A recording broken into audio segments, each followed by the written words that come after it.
بلغ العلا بکمالہ کشف الدجا بجمالہ حسن جمیع خصالہ صلو علیہ وآلہ۔ بسم اللہ الرحمن الرحیم۔ اللہ وحدہ لا شریک نے اس روئے زمین پر انسان کی ہدایت کے لیے کم و بیش 1,24,000 انبیاء کرام کو مبعوث فرمایا۔ ان انبیاء کرام کی تعلیمات کا بنیادی محور اللہ وحدہ لا شریک کی توحید کا بیان، اپنی نبوت کا اظہار اور انسانوں کے ساتھ باہمی تعلق اور عمومی طور پہ زندگی گزارنے کے بنیادی اصول فراہم کرنا ٹھہرا۔ جب ہم ان تعلیمات کو دیکھتے ہیں تو ان تعلیمات کے ذریعے ہمیں یہ سبق بھی ملتا ہے انسان جس ماحول میں اپنی زندگی گزار رہا ہے، اس ماحول میں وہ کس طریقے سے اپنے آپ کو بھی محفوظ رکھے گا اور اس ماحول کو بھی محفوظ رکھنے کی کوشش کرے گا۔ نبی کریم صلی اللہ علیہ وآلہ وسلم اللہ وحدہ لا شریک کے آخری نبی، خاتم الانبیاء، آپ کے بعد کوئی اور نبی نہیں آئے گا۔ آپ کے ذریعے اللہ وحدہ لا شریک نے اس تعلیم کو اتمام فرما دیا جو انبیاء کے ذریعے مسلسل ہوتی رہی۔ یہ تعلیم انسان کے ذاتی احوال، اس کے بنیادی عقیدے اور ماحول کے بارے میں یقینی طور پہ مشتمل ہے۔ بالعموم یہ تصور کیا جاتا ہے کہ مذہب اور ماحول کا آپس میں کوئی تعلق نہیں۔ مذہب کے بارے میں عمومی نظریہ یہ ہے کہ یہ چند بنیادی عقائد اور عبادات کا مجموعہ ہے، اور بہت بھی ہوا تو اخلاقیات کی بنیادی تعلیمات مذہب کے ذریعے فراہم کی جاتی ہیں۔ ماحولیاتی آلودگی، جنگلی حیات کا تحفظ، یہ ایسے مضامین ہیں جن کے بارے میں ہمیں نبی کریم صلی اللہ علیہ وآلہ وسلم کی احادیث مبارکہ اور سنت رسول صلی اللہ علیہ وآلہ وسلم سے ہدایت کم و بیش 1400 سال پہلے ہی سے میسر آ چکی ہے۔ دنیا پچھلے 150 سال سے ان موضوعات کے اوپر کام کر رہی ہے، لیکن بحیثیت مسلمان اس تعلیم کے بنیادی نظریات آقا نامدار محمد مصطفیٰ صلی اللہ علیہ وآلہ وسلم اپنی حیات میں ہی مسلمانوں کو دے چکے۔ یہ بات ذہن میں رہے کہ نبی کریم صلی اللہ علیہ وآلہ وسلم کی تعلیمات جو بنیادی طور پر قرآن کریم کی تفسیر اور شرح ہے، پوری نسل انسانی کے لیے ہدایت و رہنمائی کا منبع ہے۔ جو بھی ان تعلیمات کو پڑھے گا اور ان تعلیمات کے بنیادی عوامل پر گہری نگاہ ڈالے گا تو اسے یہ محسوس ہوگا کہ واقعتاً نسل انسانی کے زندگی اور اس کی حیات کی بقا کے لیے اس میں رہنما اصول موجود ہیں۔ جب ہم جنگلی حیات کی بات کرتے ہیں اور جنگلی حیات کا تحفظ خاص طور پہ سیرت نبی صلی اللہ علیہ وآلہ وسلم کی روشنی میں دیکھنا چاہتے ہیں تو ہمارے سامنے یہ بات رہنی چاہیے کہ جنگلی حیات سے مراد صرف وہی زندگی نہیں جس کا تعلق جنگل میں رہنے والے جانوروں کے ساتھ ہے۔ جنگلی حیات، وائلڈ لائف، ایک وسیع اصطلاح ہے۔ یہ ایک ایسی ٹرمینالوجی ہے جو کہ زمین اور آب یعنی سمندر میں موجود ہر قسم کی حیات کے تحفظ کی بات کرتا ہے۔ جب ہم آبی جنگلی حیات کی بات کرتے ہیں تو اس سے مراد ایک بذات خود وہ پانی ہے جو کہ سمندر میں موجود ہے، دوسرا اس سمندر میں پائے جانے والے جانور، اور تیسری اس سمندر میں موجود وہ سبزہ جو کہ پانی میں ہی پیدا ہوتا ہے۔ ضروری نہیں کہ ہم ایک بڑے آبی ذخیرے کی بات کریں، یہ آبی ذخیرہ چھوٹا بھی ہو سکتا ہے، نہر کی صورت میں بھی ہو سکتا ہے، دریا کی صورت میں بھی ہو سکتا ہے، چشمے کی صورت میں بھی ہو سکتا ہے، کنویں کی صورت میں بھی ہو سکتا ہے۔ نبی کریم صلی اللہ علیہ وآلہ وسلم نے سب سے پہلے پانی کے تحفظ کے لیے مختلف احکامات ارشاد فرمائے۔ آپ صلی اللہ علیہ وآلہ وسلم نے پانی کے اسراف سے روکا، حتیٰ کہ وضو کرنے والے کے اس عمل کو اسراف قرار دیا گیا جب وہ اپنے اعضاء کو دھونے کے لیے 3 دفعہ سے زائد پانی استعمال کرتا ہے۔ بلکہ حدیث مبارکہ میں تو یہاں تک حکم ہے کہ جاری پانی یعنی نہر کا پانی بھی ہو تو اس میں بھی 4، 5، 6 دفعہ اپنے بازوؤں اور منہ کے اوپر پانی نہ مارا جائے، پانی نہ بہایا جائے، 3 دفعہ ہی بہایا جائے، اور اگر زیادہ دفعہ بہائیں گے تو یہ اسراف کے زمرے میں آئے گا۔ ایسے ہی آپ سرور کائنات صلی اللہ علیہ وآلہ وسلم جب مجاہدین کو جہاد کے لیے روانہ فرماتے تو مختلف ہدایات میں سے ایک یہ ہدایت بھی ہوتی کہ پانی کے منابع منبع جیسے چشمہ ہے، کنواں ہے، اسے نہ ہی خشک کیا جائے اور نہ ہی اسے زہر آلود کیا جائے۔ اب ہم دیکھتے ہیں کہ کس طرح ہم پانی کو زہر آلود کر رہے ہیں۔ صنعتی آلودگی جب ہم نہروں اور دریاؤں میں ڈال دیتے ہیں تو گویا ہم اپنے ہاتھوں سے اس پانی کو آلودہ کر رہے ہیں جس نے انسان کو حیات دینی ہے، جس نے پانی میں موجود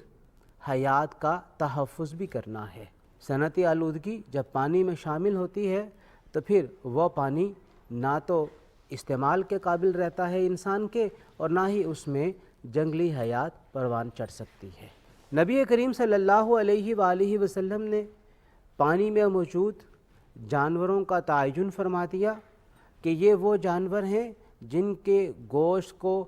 حاصل کیا جا سکتا ہے اور انسان اپنی خوراک کی تحصیل ان جانوروں کے گوشت سے کر سکتا ہے، جیسے مچھلی کی تمام اقسام موجود ہیں، اور اسی ہی طریقے سے ہم وہ تمام جانور مچھلی کے ساتھ جنہیں جائز قرار دیا گیا ہے، جیسے پران ہے اسے جائز قرار دیا گیا ہے، اس کو کھا سکتے ہیں، لیکن باقی پانی میں رہنے والے جنگلی جانوروں کے حصول کو منع کر دیا گیا کہ اس سے کسی بھی قسم کا انسان خوراک کے اعتبار سے نفع حاصل نہیں کر سکے گا۔ لیکن پھر پانی میں ہی موجود سیپ کو جب کھولا جاتا ہے تو اس میں سے موتی نکلتا ہے، اور اس موتی کا ذکر قرآن کریم میں ہے لؤلؤ والمرجان کے ذریعے، اور اس موتی کو انسان اپنی زیب و آرائش کے لیے استعمال میں لاتا ہے۔ یہاں پر ایک بنیادی اصول ذہن میں رکھ لیجئے، اللہ کے نبی صلی اللہ علیہ وآلہ وسلم نے بنیادی طور پر انسان کو اس کی ضروریات سے زائد جو اللہ وحدہ لا شریک کی طرف سے اس روئے زمین پر ہر طرح کی آبی، جنگلی اور دیگر مخلوقات پیدا کی ہیں، انہیں اتنا ہی استعمال میں لے کر آئے گا جتنا اس کی اپنی ضرورت ہوگی، زائد از ضرورت وہ کسی بھی چیز کو استعمال میں نہیں لے کر آئے گا۔ اور پھر ہم آتے ہیں زمینی حیات کی طرف۔ اب زمینی حیات میں خاص طور پہ وہ جنگل جو کہ قدرتی ہیں یا عمومی طور پہ وہ جنگل جو کہ انسان نے خود اگائے ہوئے ہیں، ان تمام جنگلات میں موجود ہر قسم کی حیات کے تحفظ کے بارے میں نبی کریم صلی اللہ علیہ وآلہ وسلم کی ہدایت ہمارے سامنے موجود ہیں۔ زمانہ قدیم میں جب جنگیں ہوا کرتی تھیں تو جنگجو فتح یابی کے بعد سبزے کو آگ لگا دیتے، درختوں کو کاٹ دیا جاتا، کھیتوں کھلیانوں کو تباہ و برباد کر دیا جاتا، اور اس میں گھوڑے اس طرح دوڑائے جاتے کہ کھانے پینے کی اشیاء اور ان کے دانے وہ خراب ہو جاتے، اور وہ نہ انسانوں کے استعمال میں آ جاتے، نہ ہی وہ کسی جانور کے استعمال میں آ سکتے تھے۔ نبی کریم صلی اللہ علیہ وآلہ وسلم نے صدقہ قرار دیا ہے ایسے درخت کے لگانے کو، ایسے پودے کے لگانے کو جس کا پھل پرندے کھائیں، انسان کھائیں، چوپائے کھائیں۔ یعنی اگر ایک کسان درخت لگاتا ہے اور اس سے پھل نکلتا ہے، پھل ظاہر ہوتا ہے، اور پرندے بھی کھاتے ہیں، چوپائے بھی کھاتے ہیں، انسان بھی کھاتے ہیں، تو یہ اس کے لیے صدقہ ہے۔ بے شک اسے نفع حاصل ہوگا اس گرینز اور اس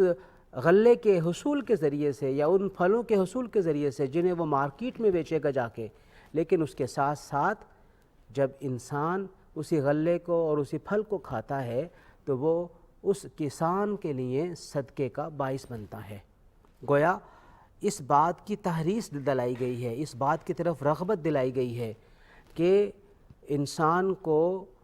ایسے درخت لازمی طور پہ لگانے چاہیے جس کے ذریعے سے پھل نکلے اور جو صدقے کا باعث بن جائے، اس کے لیے بھی اور انسانوں کے لیے بھی۔ نبی کریم صلی اللہ علیہ وآلہ وسلم جب کہیں پر پڑاؤ ڈالا کرتے تو اس بات کی ہدایت فرماتے کہ کسی بھی طور پر کوئی گھونسلہ، کوئی مسکن کسی بھی جانور کا اسے خراب نہیں کیا جائے گا۔ اسی ہی طریقے سے نبی کریم صلی اللہ علیہ وآلہ وسلم نے مجاہدین کو اس بات کا حکم دیا کہ جب وہ جہاد پر جائیں گے تو وہ درختوں کو نہیں کاٹیں گے، وہ سبزے کو تباہ و برباد نہیں کریں گے، اور وہ کھلیانوں کو آگ نہیں لگائیں گے۔ اور آگ نہ لگانے کا حکم کیوں ہے؟ ہم سب جانتے ہیں آگ کے ذریعے دھواں پیدا ہوتا ہے، اور یہ دھواں ماحولیاتی آلودگی کا باعث بنتا ہے اور جنگلی حیات کے لیے انتہائی نقصان دہ ہے۔ جنگلی حیات کے اس تحفظ نہ ہونے کی وجہ سے ہم ہر سال وائلڈ لائف رپورٹس پڑھتے ہیں تو ہمارے سامنے یہ بات نظر آتی ہے کہ سینکڑوں کی تعداد میں مختلف جانوروں کی سپیسیز، ان کی اقسام وہ اب ناپید ہو رہی ہیں، وہ ختم ہوتی چلی جا رہی ہیں۔ مثال کے طور پر پاکستان کے برفانی علاقوں میں چیتے کی نسل کا ایک جانور تیندا، وہ اپنی نسل کی کمی کا شکار ہے۔ اس کی بنیادی وجہ کیا ہے کہ پہاڑوں پہ موجود جنگلی حیات ختم ہو رہی ہے۔ وہاں پہ موجود ایبیکس جو ایک قسم کی بکری کی نسل کا ہے، اس کی تعداد میں کمی آ رہی ہے، اس کو شکار کیا جاتا ہے۔ اب وہ برفانی تیندا اپنے شکار کے نہ ملنے کی وجہ سے دیہاتوں میں آ جاتا ہے اور وہ لوگوں کے جانوروں اور مویشیوں کو شکار کرتا ہے، جس کی وجہ سے اس کا شکار ہو جاتا ہے۔ اب اس کی نسل ناپید ہو رہی ہے، اور یہ کیوں ہے؟ کیونکہ ایبیکس کو شکار کیا جاتا ہے۔ اب شرط یہ رکھی گئی ہے کہ جس کا 38 انچ کا سینگ ہوگا اسی کو شکار کر سکتے ہیں، اس سے چھوٹے سینگ والے ایبیکس کو شکار نہیں کیا جائے گا۔ اس کے نتیجے میں ایبیکس کی تعداد بڑھ رہی ہے، ایبیکس کی تعداد بڑھ رہی ہے تو برفانی تیندے کی تعداد میں بھی، نسل میں بھی اضافہ ہو رہا ہے۔ تو اللہ تعالیٰ یہ فرماتا ہے کہ یہ زمین اور آسمان میں جتنا بھی فساد ہے یہ تمہارے اپنے ہاتھوں کی کمائی ہے، یہ تمہارے اپنے عمل کی وجہ سے ہے۔ تو اللہ تعالیٰ نے جو جنگلی حیات کے ایک توازن کو قائم رکھا ہوا ہے، انسان جب اس توازن کو خراب کرے گا تو اسے بہت زیادہ مسائل کا سامنا کرنا پڑے گا، اور انہی مسائل کی وجہ سے جنگلی حیات کو بھی نقصان پہنچنا شروع ہو چکا ہے۔ پھر ہم یہ دیکھتے ہیں کہ ہم کثرت کے ساتھ جنگل کے درخت کاٹنا شروع کر چکے ہیں اور ان کی جگہ پہ نئے درخت نہیں لگا رہے۔ موجودہ حکومت کا بہت اچھا منصوبہ ہے بلین ٹری کہ کروڑہ درختوں کو لگا دیا جائے۔ اب درخت لگانے کا معنی صرف یہ نہیں ہے کہ ایک پودا لگا دیا جائے، درخت لگانے کا معنی یہ ہے کہ اس پودے کو لگانے کے بعد اسے اس جگہ تک لازمی پہنچا دیا جائے، اس وقت تک اس کی لازمی حفاظت کی جائے جب وہ خود سے اپنا تحفظ کرنے اور خوراک حاصل کرنے کے قابل ہو جائے۔ پھر ہم یہ بھی دیکھتے ہیں کہ اللہ وحدہ لا شریک اور اس کے پیارے حبیب محمد مصطفیٰ صلی اللہ علیہ وآلہ وسلم نے حرم پاک مکہ مکرمہ اور مدینہ منورہ میں ہر قسم کے نقصان دینے والے یا نہ دینے والے جانوروں کے تحفظ کے بارے میں حکم دیا، اور ہر قسم کی گھاس کو کاٹنے کے بارے میں حکم دیا، ہر قسم کی گھاس کو نہ کاٹنے کے بارے میں حکم دیا۔ ایک ازخر نامی گھاس بھی ہوا کرتی تھی، صحابہ کرام نے عرض کیا اللہ کے رسول سے اس ازخر نامی گھاس کے کاٹنے کی ہمیں اجازت دی جائے، اس کے بغیر ہمارا گزارا نہیں ہے، تو نبی کریم صلی اللہ علیہ وآلہ وسلم نے اس کی اجازت دے دی۔ لیکن اس کے علاوہ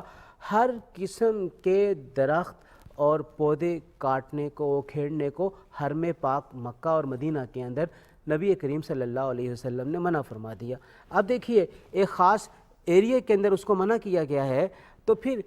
تحفظ اور اس کی وجہ حرمت ہے کہ وہاں پہ کسی کو نقصان نہیں پہنچایا جائے گا۔ اسی طریقے سے اللہ تعالیٰ کی اس مخلوق کو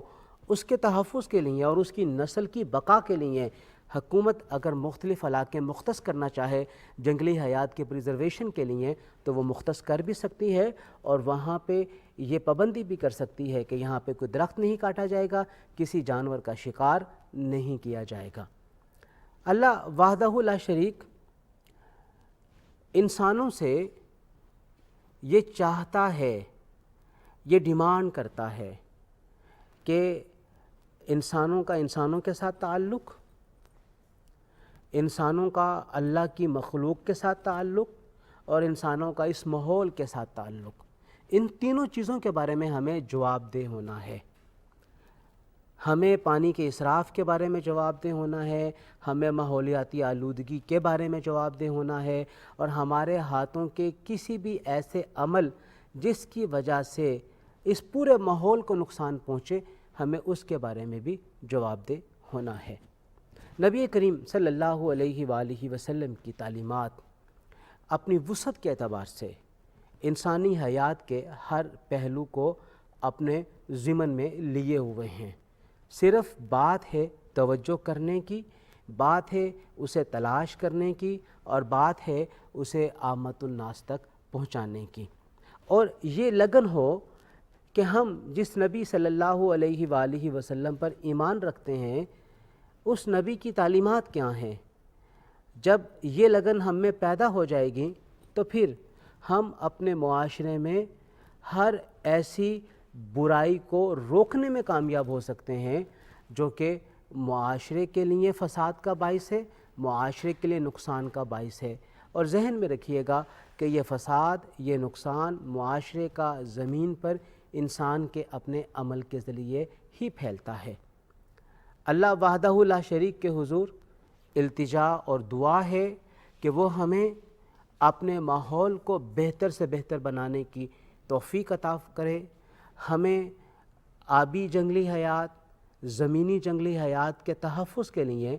ان اقدامات کو اختیار کرنے کی توفیق عطا کرے جو ہمیں سیرت نبی صلی اللہ علیہ وآلہ وسلم سے میسر ہیں اور ہمارے سامنے موجود ہیں، اور ہمیں دعوت دے رہی ہیں کہ آئیے انہیں پڑھیے اور اس کے مطابق اپنی زندگی کو سیرت النبی صلی اللہ علیہ وآلہ وسلم کی روشنی میں بنانے کا عمل شروع کیجیے۔ محترم سامعین کرام،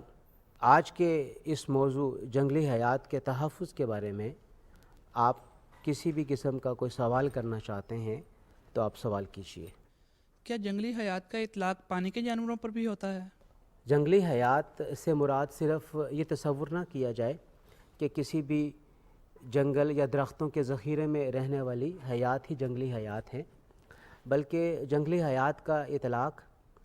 شہری آبادی سے ہٹ کر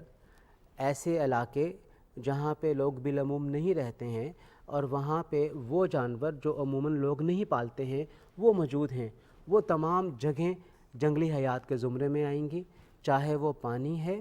چاہے وہ پہاڑ ہیں، چاہے وہ جنگل ہیں زمین پر، اور چاہے وہ صحرا ہیں۔ ان تمام جگہوں پر پائے جانے والے وہ جانور جو پالتو نہیں ہیں، ان پر جنگلی حیات کا اطلاق کیا جائے گا۔ کیا دیگر مذہب جنگلی حیات کے تحفظ کے بارے میں بات کرتے ہیں؟ جب ہم مختلف مذاہب کی تعلیمات کو دیکھتے ہیں تو ہمارے سامنے یہ موجود ہے کہ جو بدھ مذہب کے ماننے والے ہیں وہ جنگلی حیات کے تحفظ کی بات کرتے ہیں۔ اگر ہم کرسچینٹی عیسائیوں میں دیکھیں تو عیسائیوں کے مختلف مسالک میں سے جو کیتھولک مسلک کے عقیدے کے لوگ ہیں وہ جنگلی حیات کے تحفظ کی بات کرتے ہیں، جبکہ اس کے مد مقابل آرتھوڈوکس اور پروٹیسٹنٹ ان کا ذرا نظریہ کم ہے۔ مذہب جو ہے وہ جنگلی حیات کے تحفظ کے بارے میں بات کرتا ہے، اور ریسرچ یہ کہتی ہے کہ جو مذہبی فرد ہے اسے جب یہ تعلیمات ملتی ہیں تو وہ لازماً اس پہ عمل کرتا ہے۔ ضرورت سے زائد قدرت الہی کے خاتمے کے بارے میں آپ کیا کہتے ہیں؟ ضرورت سے زائد اشیاء کا استعمال، اور ظاہر بات ہے یہ جو اشیاء ہیں یہ جو اللہ تعالیٰ کے قدرتی مظاہر ہیں انہی کے استعمال سے بنتی ہیں، جیسے فرنیچر لکڑی سے تعمیر کیا جاتا ہے، اسی طریقے سے جو برکس اینٹیں ہیں یہ مٹی سے بنائی جاتی ہیں، اور ان کا میٹیریل مختلف پہاڑوں سے حاصل ہونے والے پتھروں کو پیس کر اور اس کو گرائنڈ کر کے بنایا جاتا ہے۔ تو یہ اللہ وحدہ لا شریک کے پیارے حبیب محمد مصطفیٰ صلی اللہ علیہ وآلہ وسلم کی تعلیمات کا خاصہ ہے، اور وہ اس بات کی تعلیم دیتے ہیں کہ انسان اپنی ضرورت سے زائد اشیاء کو استعمال نہ کرے۔ ان اشیاء کے استعمال سے قدرتی اشیاء استعمال ہوں گی، اور بسا اوقات ہم یہ دیکھتے ہیں کہ جلانے کے لیے ایندھن کا استعمال کرنا ہے تو زیادہ لکڑی کاٹ دی جاتی ہے جو بسا اوقات پھر ضائع بھی ہو جاتی ہے۔ تو ہر وہ چیز جس کی زیادتی کی وجہ سے اس کے خاتمے کا سامنا کرنا پڑے، اس کے ضرورت سے زائد استعمال کو منع کیا گیا ہے۔ اسی طریقے سے کھانے پینے کی مقدار کو بھی ہمیں متعین کرنا ہے کہ روزانہ کی بنیاد پہ ایک انسان کو کتنا کھانا درکار ہے کہ وہ ضائع نہ ہو، اور اسی حساب سے اسے پکایا بھی جائے۔ بلغ العلا بکمالہ کشف الدجا بجمالہ حسن جمیع خصالہ صلو علیہ وآلہ صلو علیہ وآلہ